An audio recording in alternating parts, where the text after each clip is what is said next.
യൂമി cell season 3യുടെ രണ്ടാമത്തെ episode തുടങ്ങുന്നത് phishing സെല്ലിന്റെ കഥയോടെയാണ്. ഷിൻസുൻ കാരണം യൂമി സ്ഥിരമായി ഇറിറ്റേറ്റ് ആകുന്നതിനാൽ അവളുടെ മനസ്സിലെ ഫിഷിംഗ് സെൽ കോപത്തിലാണ്. അത്രയേറെ ഫ്രസ്ട്രേഷൻ ആയതിനാൽ യൂമിക്ക് അന്ന് രാത്രി ഉറങ്ങാനും പറ്റുന്നില്ല.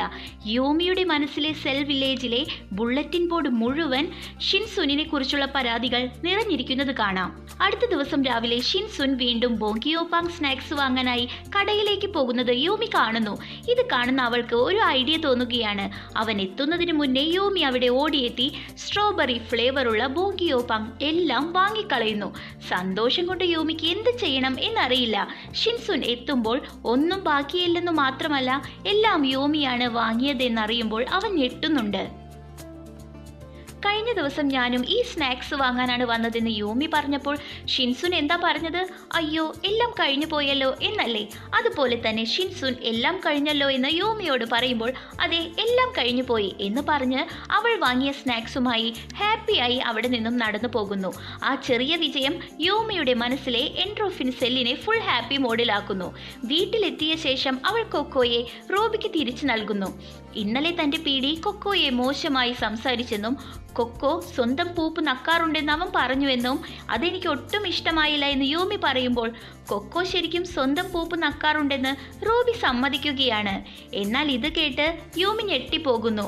അപ്പോൾ ഷിൻസുൻ പറഞ്ഞത് സത്യമായിരുന്നു അല്ലേ? പക്ഷെ യൂമി സാധാരണത്തെക്കാൾ സന്തോഷത്തോടെ കാണപ്പെടുന്നത് റൂബി ശ്രദ്ധിക്കുന്നുണ്ട്.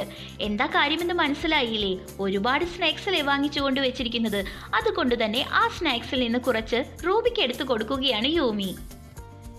അന്ന് വൈകുന്നേരം പ്രശസ്തമായ സിയോൾ ബേക്കറിയിൽ നിന്നുള്ള ഡെസേർട്സ് അടങ്ങിയ ഒരു പാക്കേജ് യൂമിക്ക് ഷിൻസുൻ അയക്കുന്നുണ്ട്.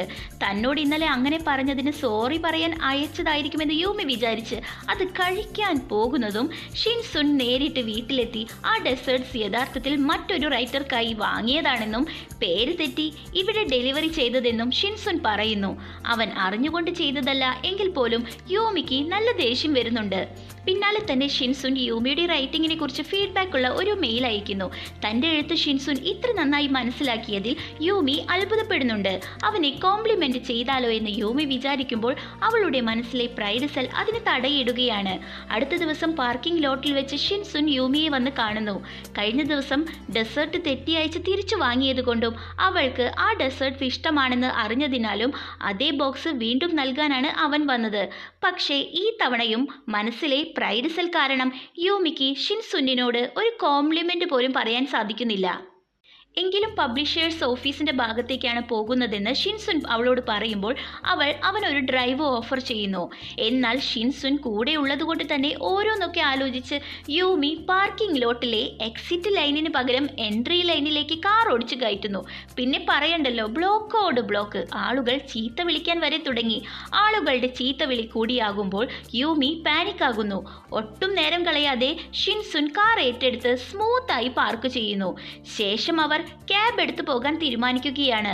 ഈ തവണ മാനേഴ്സ് സെൽ പ്രൈഡ് സെല്ലിനെ ഓവർ പവർ ചെയ്ത് യൂമിയെ ഷിൻസുനിനെ കോംപ്ലിമെന്റ് ചെയ്യാൻ അനുവദിക്കുന്നു. അതുകൊണ്ട് തന്നെ യൂമി അവനോട് താങ്ക്സ് പറയുകയാണ്. പക്ഷേ ഷിൻസുനിന്റെ റിയാക്ഷൻ മറ്റൊന്നായിരുന്നു. എത്ര നാളായി ഡ്രൈവിംഗ് തുടങ്ങിയിട്ടെന്ന് അവൻ ചോദിക്കുമ്പോൾ യൂമി 6 മാസം എന്ന് പറയുന്നു. അവൻ അതിന് മറുപടി ഒന്നും പറയുന്നില്ല. എന്നാൽ ഇത് കേൾക്കുന്ന യൂമിക്ക് അവൻ തന്നോട് ഡ്രൈവിംഗ് ഉപേക്ഷിക്കാൻ പറഞ്ഞതുപോലെ തോന്നുകയാണ്. യൂമിക്ക് ആ രാത്രി വീണ്ടും ഉറങ്ങാൻ പറ്റുന്നില്ല. ഡേയോങ്ങിനോട് പീഡിയെ ചേഞ്ച് ചെയ്താലോ എന്ന് ചോദിക്കണോ എന്ന് അവൾ കുത്തിയിരുന്ന് ആലോചിക്കുന്നു. പക്ഷെ എന്ത് കാരണം പറയും?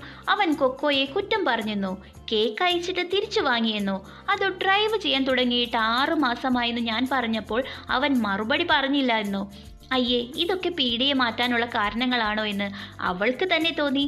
അവസാനം അവൾ ആ തീരുമാനത്തിൽ നിന്നും പിന്മാറുകയാണ്. അടുത്ത ദിവസം ബൂസാനിലുള്ള ഒരു ഇവന്റിലേക്ക് പോകാൻ യൂമി ട്രെയിൻ സ്റ്റേഷനിൽ എത്തുന്നു. അപ്പോഴാണ് പി ഡി ജാങ് ഫാമിലി എമർജൻസി കാരണം വരാൻ കഴിയില്ലെന്നും പകരം ഷിൻസുൻ തന്നെയാണ് കൂടെ വരുന്നതെന്നും അറിയിക്കുന്നത്. ഷിൻസുൻ ആണെന്ന് അറിയുമ്പോൾ അവൾക്ക് ആകെ മടുപ്പ് തോന്നുന്നു. ട്രെയിൻ സ്റ്റാർട്ട് ചെയ്തിട്ടും ഷിൻസുൻ വരാത്തത് കൊണ്ട് അവൾക്ക് സന്തോഷം തോന്നുകയാണ്. പക്ഷെ അവൻ ഓടിയെത്തി സമയത്ത് തന്നെ ട്രെയിനിൽ കയറി യൂമിയുടെ അടുത്തെത്തുന്നു. സ്യൂട്ടും കണ്ണടയുമില്ലാത്ത ഷിൻസുനിനെ കണ്ട് യൂമിക്ക് അത്ഭുതം തോന്നുകയാണ്. എന്തായാലും ഷിൻസുനിന്റെ സീറ്റ് വേറെ കമ്പാർട്ട്മെന്റിലാണെന്ന് അറിയുമ്പോൾ യൂമിക്ക് സമാധാനമാകുന്നു. എന്നാൽ യൂമിയുടെ മനസ്സിലെ ഡിറ്റക്റ്റീവ് സെൽ അവൻ മനഃപൂർവ്വം ദൂരെ ഇരിക്കുകയാണോ എന്ന് സംശയിക്കുകയാണ്. അതിനിടയിൽ ഡേയോങ് വിളിച്ച് യൂമിയുടെ പീഡി ചേഞ്ച് ചെയ്യട്ടെ എന്ന് ചോദിക്കുമ്പോൾ യൂമി ഉടൻ സന്തോഷത്തോടെ സമ്മതിക്കുകയാണ്. അവൾക്കും അത് തന്നെയല്ലേ വേണ്ടിയിരുന്നത്. അവൾ ആഗ്രഹിച്ചത് എന്തായാലും നടക്കാൻ പോകുന്നു. അതോടെ യൂമി ആകെ ഹാപ്പി. ഷിൻസുനിന് ഡ്രിങ്ക് ഓഫർ ചെയ്യുകയും പീഡിയെ ചേഞ്ച് ചെയ്യാൻ പോവുകയാണെന്നുള്ള കാര്യം അവനോട് പറയുകയും ചെയ്യുന്നു. പക്ഷേ ഷിൻസുനിന്റെ റിയാക്ഷൻ എന്തോ സ്ട്രേഞ്ച് ആയി തോന്നുകയാണ് അവൾക്ക്. അവൾ അത് പറഞ്ഞിട്ടും അവൻ അത് മുന്നേ അറിഞ്ഞതുപോലെ യൂമിക്ക് തോന്നുന്നുണ്ട്. അതിനാൽ യൂമി ഡേയോങ്ങിനെ വിളിച്ച് വീണ്ടും എന്തുകൊണ്ടാണ് പീഡിയെ ചേഞ്ച് ചെയ്യാൻ തീരുമാനിച്ചതെന്ന് ചോദിക്കുമ്പോൾ മറുപടി കേട്ട് യൂമി ഞെട്ടുകയാണ്. സത്യത്തിൽ യൂമിയുടെ പീഡിയിൽ നിന്നും മാറ്റം ചോദിച്ചത് ഷിൻസുൻ തന്നെയായിരുന്നു. അത് കേട്ട് യൂമിക്ക് കലി വരുന്നുണ്ട്.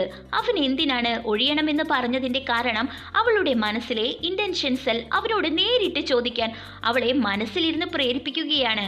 ഉടൻ ഷിൻസുനിന്റെ അടുത്തെത്തി എന്നിൽ നിനക്ക് എന്താണ് ഇഷ്ടമല്ലാത്തതെന്ന് യൂമി നേരിട്ട് ചോദിക്കുന്നതിലൂടെ യൂമി സെൽസിന്റെ എപ്പിസോഡ് 2 ഇവിടെ അവസാനിക്കുന്നു. സത്യത്തിൽ എന്തിനായിരിക്കും യൂമിയുടെ പീഡിയിൽ നിന്ന് ചേഞ്ച് വേണമെന്ന് ഷിൻസുൻ പറഞ്ഞതിൻ്റെ കാരണം എല്ലാം കണ്ടറിയാമല്ലേ. അപ്പോൾ ഇന്നത്തെ വീഡിയോ ഇഷ്ടമായെന്ന് ഞാൻ കരുതുന്നു. ഇന്നത്തെ വീഡിയോ ഇഷ്ടമാവുകയാണെങ്കിൽ ലൈക്ക് ചെയ്യാനും ഷെയർ ചെയ്യാനും അടുത്ത വീഡിയോയ്ക്കായി നമ്മുടെ ചാനൽ സബ്സ്ക്രൈബ് ചെയ്യാനും മറക്കരുത്.